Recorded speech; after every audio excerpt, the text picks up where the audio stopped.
এই যে এই জায়গা থেকে এইটারে ইয়ে করলে করে এর ওই এখান থেকে হ্যাঁ এটারে যখনই ডবল ক্লিক করবো। ডাবল ক্লিক করবা, করার পরে এখানে ওকে দিবা, দিলে এটা আসবে। এটা আসলেই এখন এটারে ব্যাকগ্রাউন্ড ফেলে দেবা।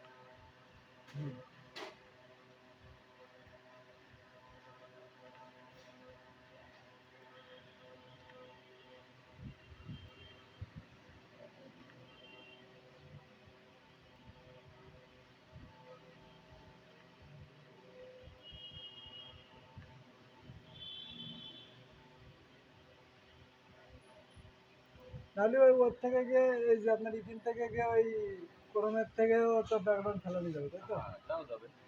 এখন এইটা তোমার এই হলো তো এই, হুম।